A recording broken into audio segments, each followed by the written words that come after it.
Hi guys, my name is Rob. I'm one of the designers on Legends Reborn. I'm here to walk you through another one of the decks that we're going to be having available for the alpha test coming up. Today we're going to be looking at the Maximum Aggression deck.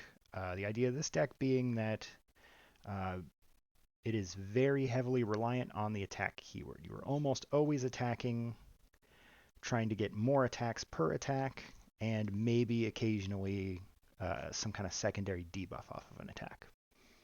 Let's go ahead and start by looking at the hero, which is our Orcish Berserker. Uh, the reason she was selected is because all of her hero cards are just clever ways to get more attacks out. You've got As One, which is a triple team attack, which just takes a small group of 3 creatures on your sides, causes all of them to attack. Altogether now, which causes your entire team of creatures you have deployed to attack as one. Full Measure, which takes 1 creature specifically on your team, causes it to attack 3 times back to back.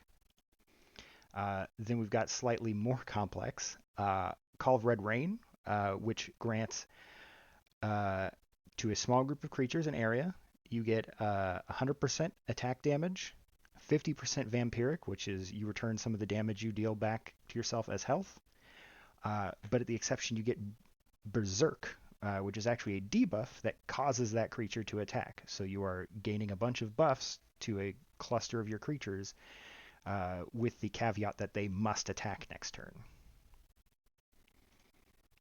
Then we've got Butcher's Challenge, which just takes once again, a small cluster of your creatures, grants them all pretty deep stacks of counterattack, and also gives them Bravery, which causes other creatures to attack them, forcing them to trigger the counterattacks.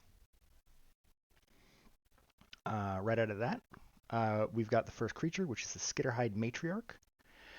Uh, she's chosen primarily for her passive ability, which is when she attacks an enemy that is already affected with Paralyze, she deals Plague to that creature, which is a permanent ticking debuff, kind of like a poison or a bleed that continues going until it is actively removed. It does not time out.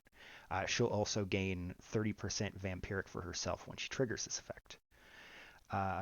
She's got 2 relatively cheap ways to trigger Paralyze in Dragon's Threat and Hypnotize. Hypnotize also triggering an attack, this time a magic attack. To complement that kind of ticking damage from the Plague, we have 2 sources of poison, which are a cheap poison for 2 turns, as well as a trigger attack, a magic attack in this case, that also creates poison. Last thing she has, I've added on just to help with everything in this deck.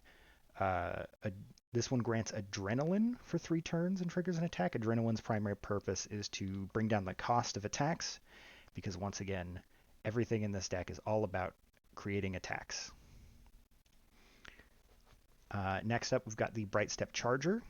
This is a centaur that has a really nice passive ability that makes him a really good choice for being the first creature dropped or an early creature drop for you.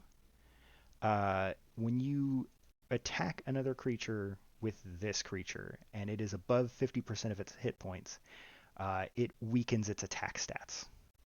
So if you bring him out early, you're always getting that early chance to attack a fresh creature and debuff it. Once again, the action cards here are triggering an attack, triggering a double team attack, granting area adrenaline, which is adrenaline to a small group of people to reduce the cost of attacks, triggering an attack, but granting a heal. You'll see there's some limited heal in this deck, and you'll see why near the end. And then just a relatively cheap attack spike, which will make attacks do more damage. Myrewood Dullahan, selected once again for its passive. One of the primary concerns with an attack-based deck like this is opponents getting Bravery and taking away your choice of where to put your attacks, so you can no longer focus fire on what you want. You're now focus firing on what they want. The Dullahan, despite having a kind of middle-of-the-road attack stat, his passive allows him to whenever you attack an enemy with bravery, you erase that effect and buff yourself and those directly next to you. So he's your insurance policy against bravery stopping you from attacking what and where you want to attack. The action cards we went with on the Dualahan are this one triggers a Inhalation of Essence triggers a magical attack, but it also inflicts erase, which is a removal of passive effects, or passive buffs, I should say, on your opponents. This will also deal with things like bravery. Hybrid attack, we threw one in here. This is just another form of attack that uses both the magical and melee attack stats. Another attack card, this one triggering 2 attacks per use. Then Enraged Animal comes up a couple times in this deck. It is a really cost-effective attack when playing against debuff decks, like some of the Necromancer decks. You get 1 attack out of the creature for each negative effect on the creature. So if a debuff-oriented deck hits you with a lot of debuffs, you can return 1 attack for each one stacked up on that creature. And then another source of attack, this time with thorns attached to it, which is just a really good damage reflecting buff. The main source of healing in this deck, which once again we'll get to why you need healing, is going to be the Flitterwing Prankster. Anytime the Flitterwing Prankster herself is attacked, there's a 15% HP heal that goes out across your entire team. Once again, loaded her up with more attack cards. Another instance of Enraged Animal.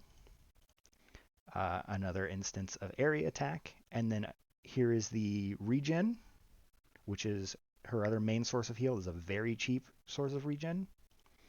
And then just a general defense boost. Now, the reason those last couple of creatures had small access to heal, specifically, is the Air Elemental. Its passive, anytime a friendly creature attacks, inflict erase on the enemy, but the Air Elemental himself takes 10% of its maximum HP as damage.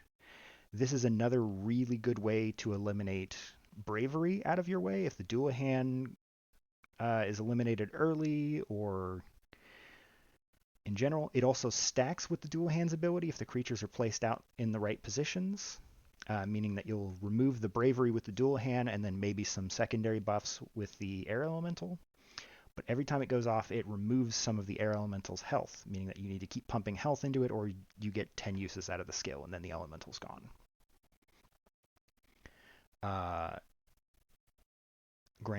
So on the Air Elemental, we've got a couple of damage mitigations and stuff like that, like Shield. We've got a very cheap Resistance Break, which just helps you in dealing damage with all the attacking you're doing. We've got another source of Erase, where you magic attack and then inflict Erase. Another source of Heal, because you want to try and get some healing back into the Air Elemental. And then last, a very cheap use of Cleanse, or a very cheap source of Cleanse, just to help you kind of erase some of the buffs that your opponent might rack up when you're otherwise kind of ignoring what they're doing in favor of just attacking and trying to single out specific creatures you'd like to remove. All right. That has been a quick rundown of the Maximum Aggression deck. Thanks, guys.